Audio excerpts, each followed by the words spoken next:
আসসালামু আলাইকুম রহমতুল্লাহ। সুপ্রিয় দর্শক, তো আমরা গত পরশু দিনকে যে মরিচের চারা এবং বেগুনের চারা রোপণ করলাম, তো এ বিষয়ে আমরা একটা ভুল করে ফেলেছি। তা হলো যে পানি দেওয়ার দরকার ছিল, কিন্তু আমরা অনেকটাই ব্যস্ততার কারণে পানি দিতে পারিনি।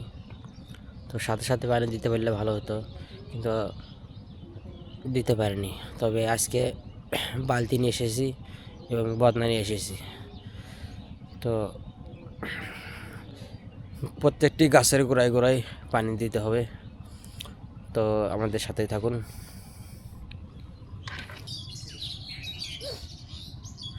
এই হলো আমাদের বদনা এবং বালতি। তো আমরা এখন বেগুনের চারা এবং মরিচের চারায় পানি দিব।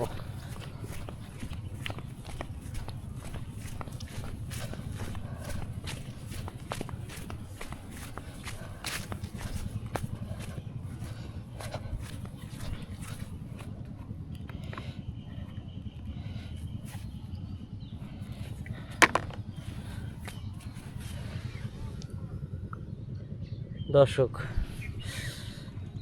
তো পানি না দেওয়ার কারণে গাছটা একবারে মাটির সাথে শুয়ে গেছে। তো বিশাল বড় ভুল হয়ে গেছে পানি না দিয়ে। তো ইনশাল্লাহ এখন পানি দিব বদনা ভরে ভরে।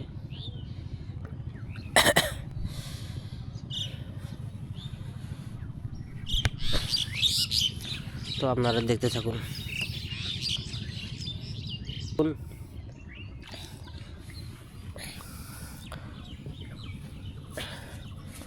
বিসমিল্লাহির রহমানির রহিম।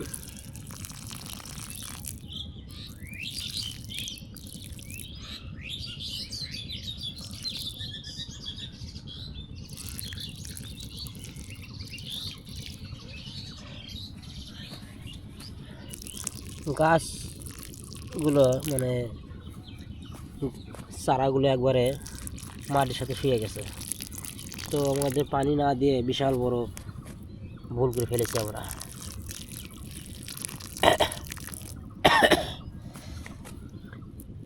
আজকে দিয়ে কাজ হবে কি না তা আমি ঠিক বলতে পারতেছি না।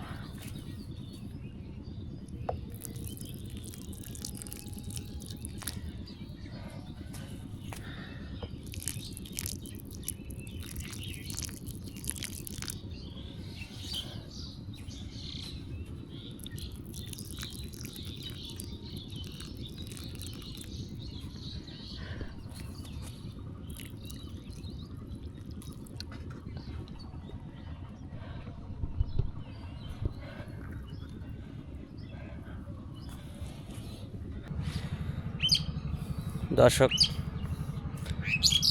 আমরা মরিচের চারায় পানি দেওয়া শেষ করেছি, এখন দেবো পেঁয়াজের চারায়।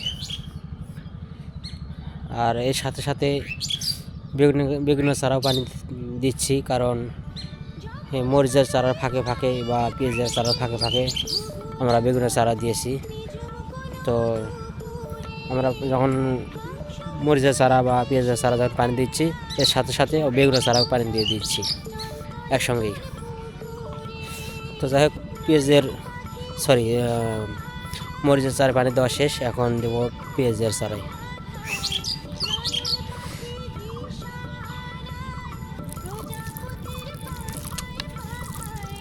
আমরা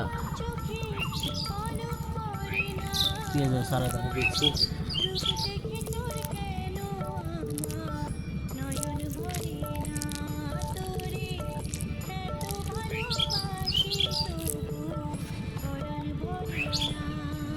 তো একটা বিষয় হলো,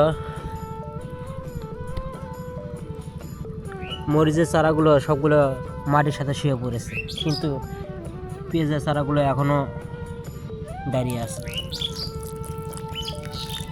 আর পেঁয়াজের চারা রোপণ করার পরে পেঁয়াজের চারাগুলো এখনও সতেজ আছে, তাজা আছে। এই বিষয়টা আমার খুব ভালো লেগেছে।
সুপ্রিয় দর্শক,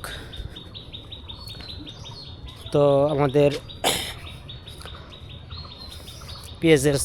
পেঁয়াজ, মরিচ এবং বেগুনের চারায় পানি দেওয়া শেষ। তো জরুরি কাজের জন্য তাড়াতাড়ি করে চলে আসলাম। তো আজকের ভিডিও এই পর্যন্তই। ভালো থাকবেন, সুস্থ থাকবেন সেই কামনা করে আজকের মতো বিদায় নিচ্ছি। আল্লাহ হাফেজ।